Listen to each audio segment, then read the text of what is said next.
think everybody just expects you to grieve, everybody to grieve the same way. And that's just not the case. Like, just Yeah, because somebody doesn't express themselves the way that you do doesn't mean that they're not hurting, or doesn't mean that they're not affected by it. They're affected by it just as much as you. It just shows up differently for them.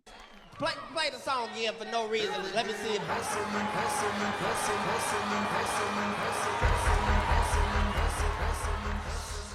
I really do, man. Well, all right. We are back with another episode of the Hyperactive Hustler.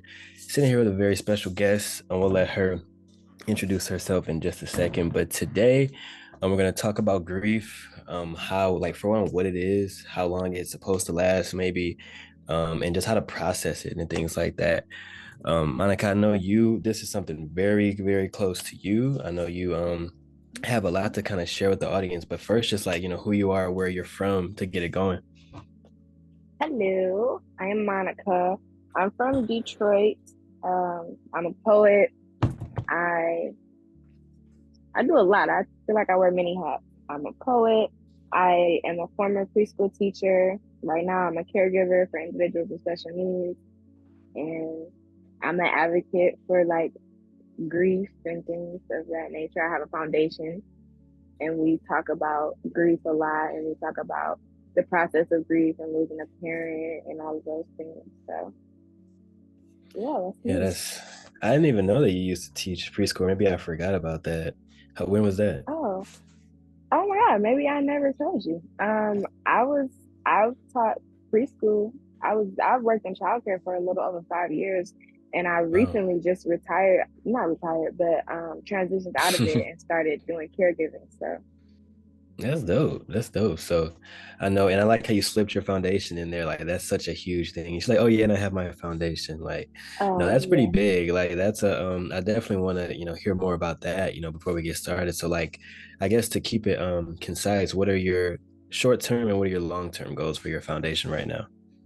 So right now, my short-term goals is really just getting the word out there about my foundation and what our purpose is and our mission Mm. and our goal. And my long term goals down the line in the near future is I want to be able to open up a facility and basically have my foundation as a safe space and like a center for individuals to come where they can have group, and we can also have therapy sessions, like therapists available for hopefully what my goal would be is little to no cost. So So keeping it nonprofit, I like that. yeah. Nice. Okay. And then you said long term? Yeah, that's my long term goal. Okay. Oh, dope. Okay, cool, cool. And for you, like we're just jumping in here. For you, what is grief? What is the definition? What does it look like? Woo. Grief is mm, that's a good question. For me, I mean, I feel like I told you this the other day. I believe that grief is love. And we've talked about it before. I feel like if you know how to love, then you also know how to grieve. And I think that grief is the final act of love. And I also believe that grief is different for everybody. Like I know a lot of people Mm, think that grief is supposed to be this certain, like you're supposed to do this a certain way, or you're supposed to know how to grieve. And that's just, I don't believe that's the case. It looks different for everybody. Like you right. will grieve differently from the way that I grieve. So it's definitely a Definitely. process that is learned. And I don't want to say learned, but it's definitely a process that affects everybody differently. Yeah. So like for you, you said grief, it can look very diverse. Excuse me, what are some different types of grief? Or, how do you kind of differentiate grief for, maybe a grandfather, to a dad, or like, what are the different types of grief that you kind of you know of right now? For me, um, can I say what how grief can show up, like different ways that it can Yeah, show up? I like So, that. like grief, I feel like grief can show up as emotion. Well, it is an emotion. So, like, it can show up as anger, it can show up as sadness. Sometimes it maybe might show up as joy, but like for me, grief, like grieving my mom, sometimes that looks like me being quiet or just kind of feeling numb. Other days it might be me feeling sad or just over emotional, and even some days being angry. It Mm. it really just depends where I'm at and how far I've gotten into my journey of like acceptance and really starting that process of what it is to grieve and allowing myself to feel all of those different things. Wow, yeah. I mean, I know it has a lot of layers, and I know I'm not sure if you wanted to give the audience more about, because I mean, you just mentioned your biggest inspiration with the foundation. So I mean, I don't know if you want to share that with the audience your story and why grief is so important to you. Yes. Okay. So my mother passed when I was 11. Jace actually knows my mom, well, he knew her, Yeah. but my mom passed when I was 11, and so my foundation is in memory of her. It's called Forever Our Angels Foundation, and so basically, I started this foundation in memory of her. And my goal when I was given this idea was to create what I never had growing up. I never had a safe space to go to. I was never around other people that had lost a mom, especially me being so young. I Right. was still in school and I never, all of my friends, they still had their mom, but I didn't. So it's just kind of like I felt like the eyeball out. And so that's why I started my foundation, because it's needed. Like I want other kids to be able to have a space to come, because there's a lot of children that have lost a parent and you just wouldn't know about it because it's not something that you see too often and it's not something that's talked about. So Right. yeah. Mm. And I know everyone grieves different. And for you, it seems like you kind of took your grief in like a positive, like you tried to use it for something positive, where a lot of people turn to drugs, turn to, all these different things, try to numb the pain and everything. So walk me through your transition, because I know you said you went from a period where you're smoking, then it's like not anymore using it for that way. So kind Yeah. of talk to me about how your process works, or kind of like what grief looks like, what it looked like on you. Yes. Okay. So for me, I've always believed that, there's purpose in your pain. So I felt like there's purpose in my pain. There's purpose in the reason why that Mm. I'm hurting. And I should be able to, once I get to a space, because it wasn't always like that, Right. realizing that there's purpose in my pain. But once I got to that space of knowing that I could turn my pain into purpose, I was like, okay, so how do I take my grief and turn it into something positive, or turn it into a learning experience, and be able to show all the sides of it? So I used to, I really, really just started my healing process Mm. because for years, my mom's been gone for like over 10 years, but Wow. I suppressed my feelings for so long. So I didn't talk about this. I didn't talk about it. None of that. And so once I really started to get more intentional with myself and really try to heal and become a better version of myself, that's when my grieving process actually started. So it was like 10 years, over 10 years of suppressed feelings that had to come to the surface, and that are still coming to the surface. Like I'm learning every day. And something, when I started my foundation, God had let me know, I can't use you at this capacity if you're not even acknowledging your feelings and your emotions. So it was kind of like, I felt like, me personally, I felt like if I was going to have this foundation, and that means I have to start healing and I have to start being more open and vulnerable to my emotions and my grieving process. Because how can I help somebody else and I'm not even dealing with the things that are troubling me or weighing me down? Mm. Amen. And Amen. yeah.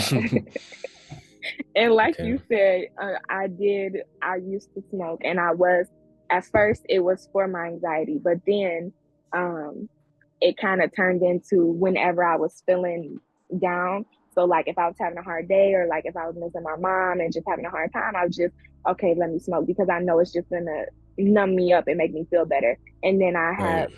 I had realized that, this is just something that's temporary. This is only giving you a temporary fix. Once you come down from your high, you're going to have to deal with all of these emotions.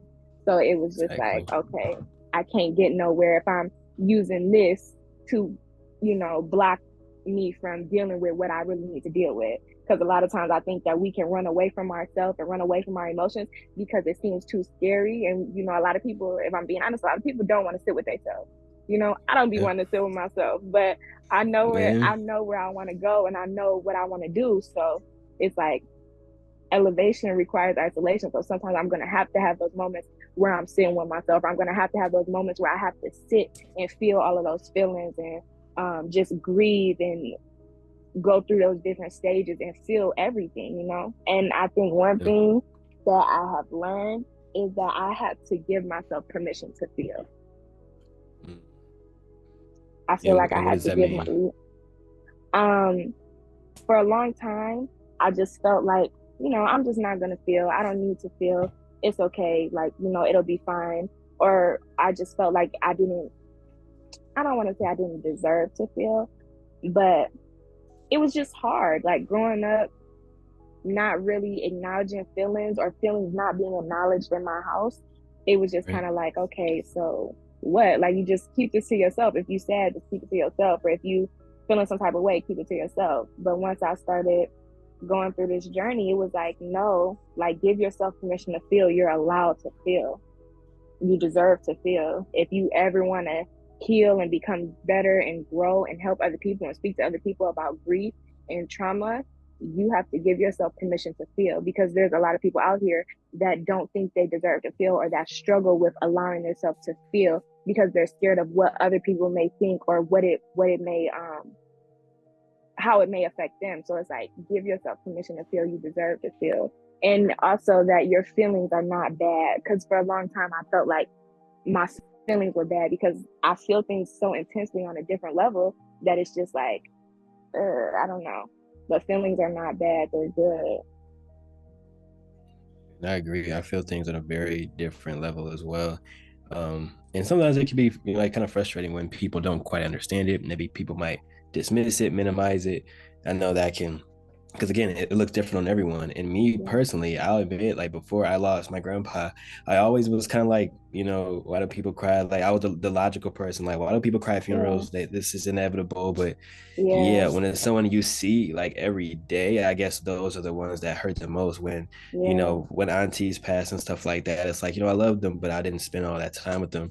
Yeah. For you, like, because one big common misconception is everyone, you know, grief looks the same, right? But beyond that one, what are some other common misconceptions that you know of like regarding grief? Mm, a common misconception besides that. I'll say a huge one is that time heals all wounds. I think Ooh. that one is a, Oh, yes, yes, you know, yes, yes. yeah, I That is think a good that one. it's like, I know it's very cliche and most people say it, but honestly, for me, the more time that passed, almost the sadder I can get, because it's like, sheesh, like really not coming back. Like this is real, you know? I also think I guess this could be considered a common misconception. You could correct me if I'm wrong, but people always tell me like, you know, well, basically how time heals all wounds, or that like it's okay, they're in a better place, or maybe that's just like not Right. the right thing to say to somebody that's grieving. Yeah. But the time heals all wounds, I definitely think that is a common misconception. And a lot of people, another one is that people will think that, you know, oh, you'll be okay, you'll get back to normal soon. No, no, you No. won't. Yeah. After you lose somebody, after you have a major loss like that, or just a loss in general, you will never be the same, because Yeah. you're trying to make yourself go back to the person you were when that person was here. That person is no longer here, and now you have to learn how to move forward without them. You can never go back and be the same. Yeah, it needs some snaps for that for sure. Yeah, I think that's really the biggest one. Just people, the way that when people say it's gonna be okay, you know, I find myself Yeah, now when people vent to me, I try to say everything but that, because honestly, like that's almost like treating like someone like a child. It's like, just because I'm crying doesn't mean I don't know it's gonna be okay. It's just because right now I'm not, you know. So I think that's yeah, when people saying it's gonna be okay, it never really will be. It'll just get, yeah. you just learn to cope. But Yes. Mhm. yeah. And what are some of your like healthy coping mechanisms that you've went to now?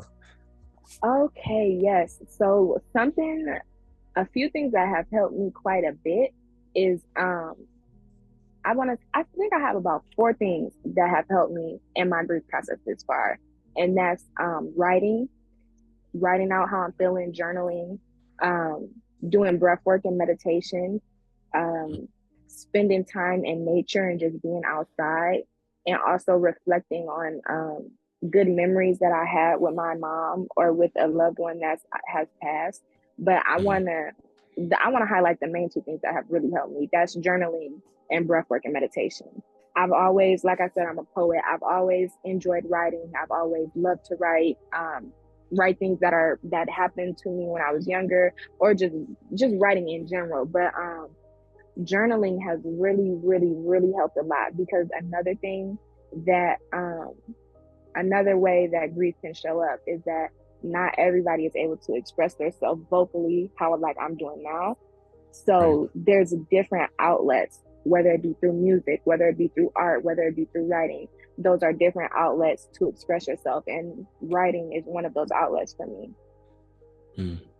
So yeah, right. So I know journaling and breath work, I know those are your biggest ones. Do you have any tips for like, for breath work, for journaling, any tips for people trying to get out for the first time? So with journaling, a lot of people think like, I'll talk to different individuals and they're like, yeah, I just don't know what to write. There's no certain way to write. You just get your pen and paper and write. A lot of times when I'm writing, I just start off with like, today was a good day, or I did this today, and then it just leads in like that's my start, and then my pen take over, and it's just like whatever, just write whatever comes to mind, like just something as simple. You could just start with how your day went, and then next thing you know, you done wrote about everything that's been bothering you or something that you've been feeling. So that would be my tip for the journaling. And for the breath work and the meditation, I myself am still new to it, but ever since I have started being more intentional with breathwork and meditation, I would just say really, really focusing on your breath. Like for a while, I would just breathe and not even really focus on it. But once you actually focus on your breathing and like you inhale, like for me, I do like I inhale and I count to 5 and I hold it for about 3 seconds and then I exhale slowly. And Mm. yeah, being intentional and really focusing on your breath. And once you focus in on your breath, it helps you to calm down, and it helps you to it helps, for me at least, it helps like just kind of bring down my nervous system. Nice. Yeah, I actually have heard a lot about that too, like even athletes getting into that too. So yeah, that's huge. So do you remember any of the negative coping mechanisms that you did before, like you found these new ones? Um,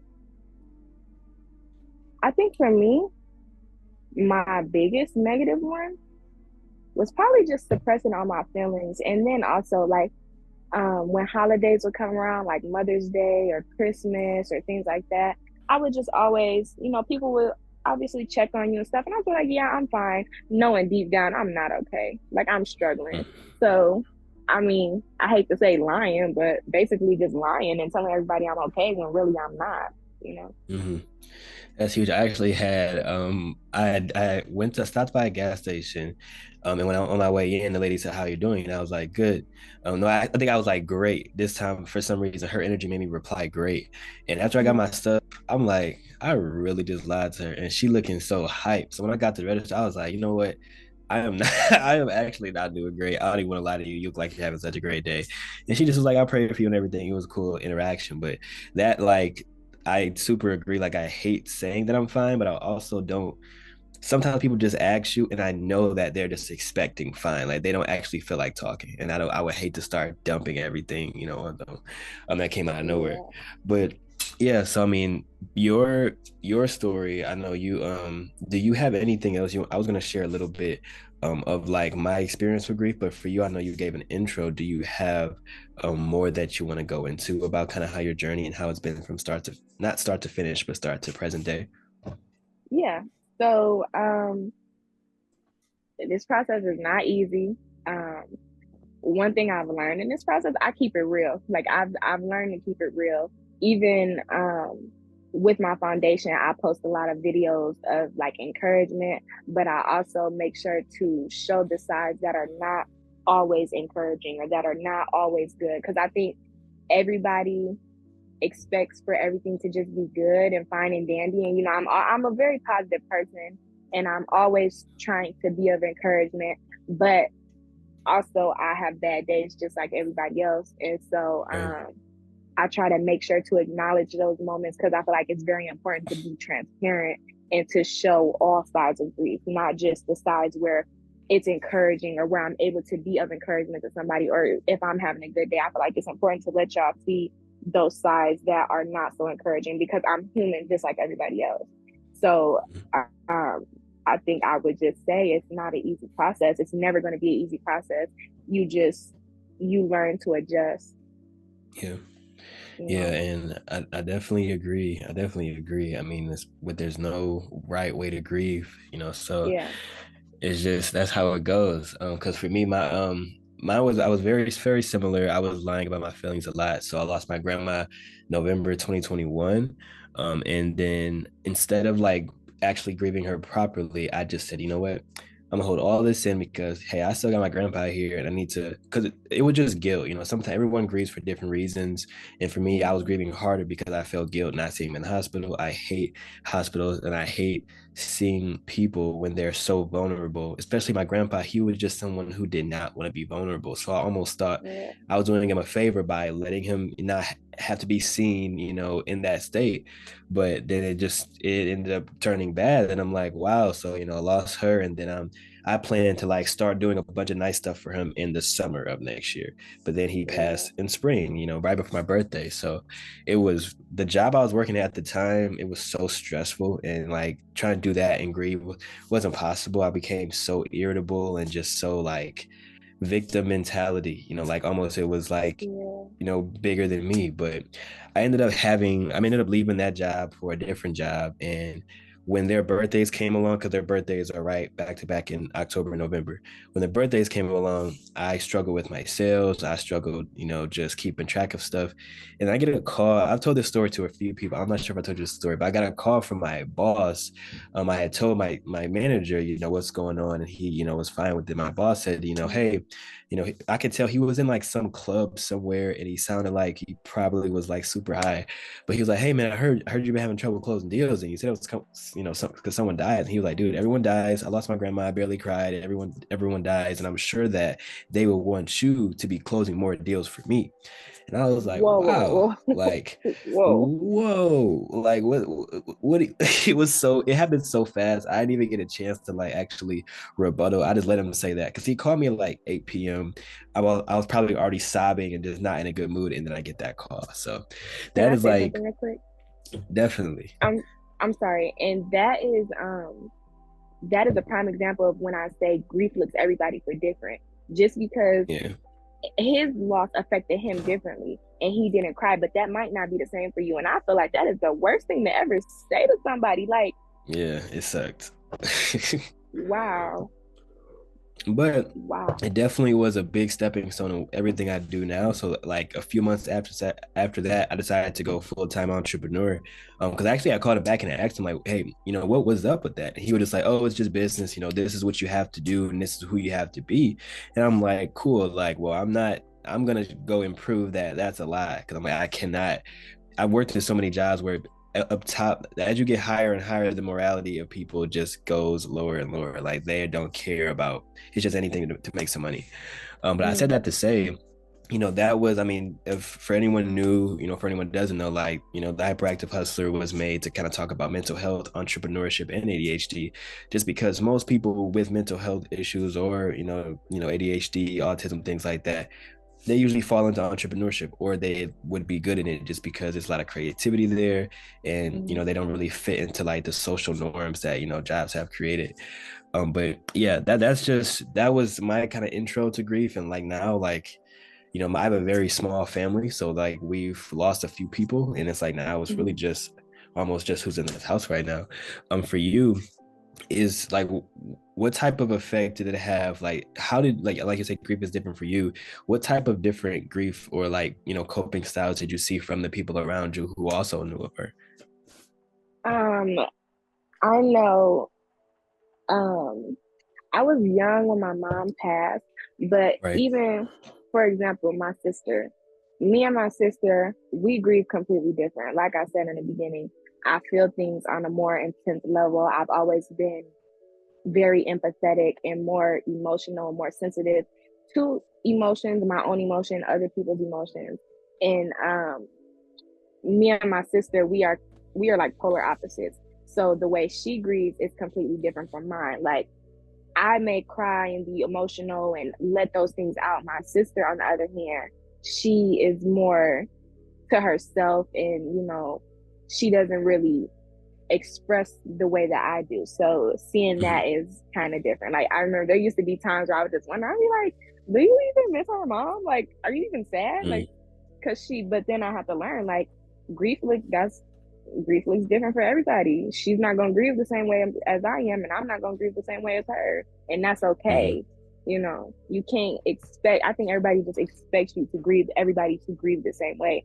And that's just not the case. Like, just because somebody doesn't express themselves the way that you do doesn't mean that they're not hurting, or doesn't mean that they're not affected by it. They're affected by it just as much as you. It just shows up differently for them. And something that I've learned along the way is that it's kind of hurtful to assume that, because then I feel like it could make somebody feel like their feelings are not valid, or make them feel like they're doing something wrong because they're not as emotional as you, or it's showing up different for them, So it's like, we always got to be cautious with our word choice as well. Yeah, because everyone is different. I feel like everyone's, the way we are was sculpted years and years ago when we were kids. So it's like, it's really hard to change those things. And it's really hard to, when someone, like, I thought I was broken. Like, when I lost my few first people, they were like great aunts, aunties, stuff like that. I was always just sad because I prayed for them. So that was when I first realized, okay, sometimes there's a different plan. So it shook my faith a bit. But I mean, I was like, I prayed for these people, like every single one. So I'm like, that was when I was young and, was first learning about prayer, and like, you pray for something and it's supposed to happen. I was like, what happened? So I know that definitely for Christians, it definitely, grief can hurt your faith a bit, just because we get lost in the, forgetting where we were. This is a temporary place. Suppose, that's, if we're in the Christian, this is a temporary place. And a lot of times, especially when the people who we're grieving, we're in a bunch of pain, sometimes we could be insensitive to say, our grief is more selfish in that sense. We just want them here back with us. For you what has been... Oh, no. Yeah, I want to hear. I'm sorry. You mentioned something earlier about feeling guilt and stuff. And so, and also how you were talking about how you pray for your family members. I feel like I've experienced grief. I've experienced grief quite a bit. And so I think the main two major losses that I've had this far is my mother and my aunt. And those processes of grieving were completely different. With my mom, of course, I was sad and I missed her and all those things, but I was also young. But with her sister, my auntie, that was completely different. Like, my auntie passed when I was 16. When she died, I was completely wrecked. Like, I felt like life was over. I honestly wanted to die. Like, as blunt as that is, I honestly wanted to die. I just thought that life was over, because when my mom died, my aunt stepped in and we became close, and we built a bond with her. I built a bond with her and a strong relationship. Like, I trusted that woman completely, 100%. There was nothing that she did not know about me. I went to her for everything. Like, she was my best friend, and she was sick. And as you said, like, I prayed for her. I was like, Lord, if you just heal her, please, like, just let her be okay, because I needed her so much. So when she passed, I felt like I was hurting so much more than when my mom passed. And that's what triggered some guilt, because I felt guilty for feeling more sad about my auntie dying than my mom dying, because I felt two complete different feelings. Like, when my auntie died, it was like the worst thing ever. And when my mom died, of course, it was the worst thing ever. But I don't know, it was different. This time it was different. It was different. And I felt bad, because it was like I felt like I was missing my auntie more than I missed my mom. And in my head, when I was registering that, it made me feel like that's wrong. Like, this is your mom, if that makes sense. Yeah, like, that's how it was when my grandpa, like, versus losing my grandma. Like, when I lost my grandma, I was more so upset, just because I had unfinished business, I thought. But when I look at, her dying, in hindsight, she had just beat cancer. So that's why it was a like, okay, that kind of sucks. Like, because I'd almost started to grieve her, because when people get cancer in my family, they usually don't make it. So I kind of started grieving her while she was still here, but then she beat cancer. So I let my guard down. I'm like, oh, well, she's Superwoman. And then I just think her body was tired. It just was like, it went through all that stuff. It got rid of it, but I'm sure like she was so tired. So I know that, it probably put her out of some pain that she was in, but, I was so stuck on, dang, I had things I wanted to do, reward her for, being there for me. So I told myself, I'm going to bottle all this up, and then I'm just going to give it to my grandpa. Yeah. And then that was the one. I never cried like that, like ever. Like, I cried like a little baby. And like, after it happened, I was still like, And that's just random okay. days, it would be like that, and I turned to And that's alcohol. Like, I okay. got, it was crazy. But yeah, so any tips that you have for me, for with, because also like being in a relationship, sometimes you if you're too like into it, sometimes you don't even do the grieving process. Or if you're with someone who sees grief as weakness, sees sadness, as weakness, it's even harder to hold it in. And once that relationship ends, now you're kind of stuck with, now you have to start grieving. What type of advice do you have again for me? Something that I tell everybody, I talk about it all the time. Let yourself feel. I know a lot of times we don't want to feel because it's like, dang, now I got to sit with all these feelings. I'm going to be sad. I might be sad for a couple of days. I might be sad for a couple of minutes. I might be sad for a couple of hours, but I know that I'm going to have to feel this sadness and I don't want to feel it. But if you want to heal, if you truly want to heal and you truly want to get to the next level, give yourself permission to feel, no matter how that may look. And also remember that it's gonna be hard, but you'll be okay.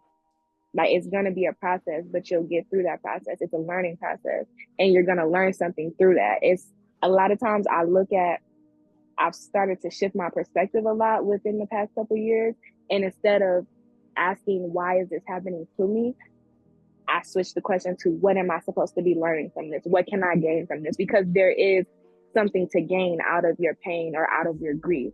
And so we just have to kind of try to look at it as a different perspective. It's easier said than done. But Oh yeah. I think my biggest thing would be make sure that you give yourself permission to feel. Like, you deserve to feel all of those emotions, even though they're going to hurt, even though it's going to be hard. It's important to feel those emotions. And then once you are done feeling those emotions, you can reflect on it and see, okay, what have I learned in this? Mm. Yeah, that's big. And I've kind of switched my thinking with that in every other instance in life. So now it's time to bring it to grief. But yeah, I mean, I always say try to look at everything. And this doesn't really apply because I always say blame yourself for everything, but you can't blame yourself for someone's death. But I just always say the more that you put on your shoulders, the more control you have over what happens next. Oh, Someone that's for another thing. someone, Sorry. yeah, for sure. Sorry. I'm sorry. Another You don't thing, want to because you forget. just said that.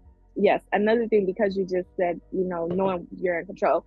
Remind yourself that you are anchored. I was meditating a couple months ago, and I had just had a panic attack and was just really having a hard time. So after I calmed down, I just went into meditation. And while I was meditating, I feel like God was speaking to me, and he was telling me, like, I am in control of my mind, my body, and my emotions. So another piece of advice I would give you is that remember that you're in control of your mind, your body, and your emotions. I know a lot of times when we're feeling our feelings and just, dealing with a lot of things, it can be overwhelming. And sometimes we can feel like we're losing control. But something that has helped me tremendously is remembering that I am in control of my mind, my body, and my emotions. You control your emotions, you control your mind, and you control your body. And your words have power. So if you're speaking something, speak positivity, because that your words hold weight and they hold power. And what you speak comes true. So Yeah, that's something that's big. important. Yeah, for Yeah. sure. I mean, like we just were talking about, whenever you start the overthinking, you start ruminating on, the worst case scenario, you're actually manifesting that scenario to Yes. come Yes. right to you. Yes. So Yes. Yes. yeah, that's huge. And first, I just want to say, I mean, you talked for like a good amount of time and you've been doing great. So the fact that Oh you were wow, scared, thanks. I always tell everyone, it's really just, we're really just having a really targeted conversation. But I think this is a better time to announce, the fact that you will be our, our new co-host, as long as you also believe that you've been doing as well as I do, because I think you've been doing great. But you will be our new co-host. You will be, able to host, by yourself, others, with other guests that you want to bring on. I know you mentioned you want to talk to grief counselors, and I know we want to talk to people who are in this field, who have been there, done that. Also just helping with the foundation. And speaking of, just like, before, because I think this would be a really good, cutting time for you. What are some of the ways that you're going to be helping people, with the foundation in these next few years, next few months? So some of the ways that I will be helping people is that right now I have a few connections with grief counselors, and some of the grief counselors that I have connection with have free grief care counseling services. So I'm able to connect different people with those counselors, or even some of the people that I'm connected to that accept different insurances. I'm able to connect people with those. So really within the next couple of years, I plan on helping people get therapy if that's something that they're interested in, because I believe that I believe that it is somewhat a necessity to speak to a professional and have somebody to speak with, because a lot of times we hold things in. But I wanna be able to just help people. I want to be able to help people understand grief and learn to unpackage that in a healthy way, and also know that they're not alone, and connect with other individuals that are going through the same process that you're going through, and that we're all human, and creating community and having that support, because I feel like it's needed. It definitely is. That's huge. Yeah, I mean, I know with the foundation, it's gonna just grow, and there's so many, fun things, that you'll be able to do, so many ways to help.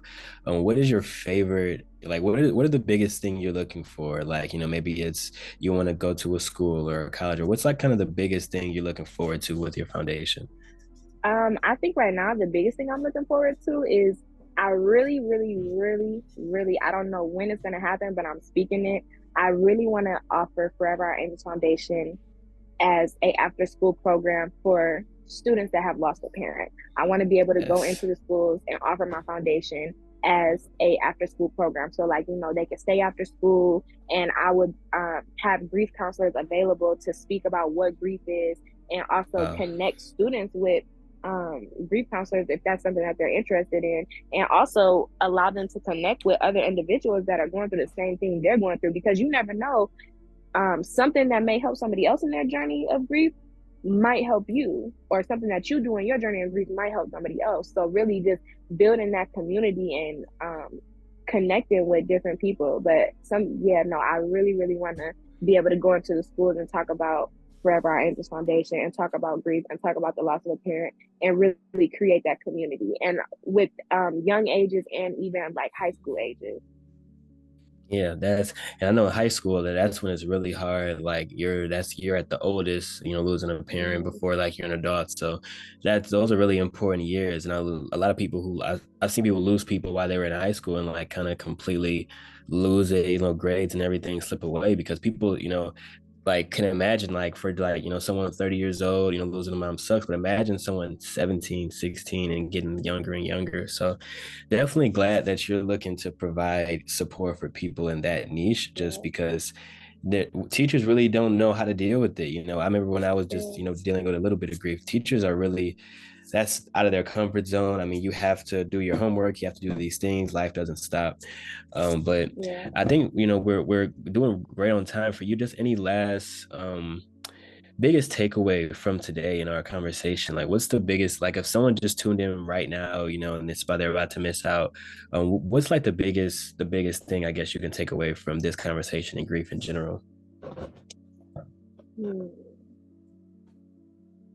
I think the biggest takeaway that I would take from this is remembering that, I know I've said it a whole bunch of times, but just remembering that grief is different for everybody, and grief is forever. I know people try to put a time limit on grief, or put a timestamp on grief. Grief is forever. As long as you're alive, as long as you're breathing, you're always going to experience some type of grief, whether it be from a relationship, losing somebody that you love. Grief is forever. And we have to just learn how to navigate it and learn how to process it and learn how to get through it and learn to adjust to it. Well said, amen. And I'll wrap it up with just, my biggest thoughts were, I think I almost lost my thought. That's why I know sometimes you have to interrupt because otherwise you'll lose your thought.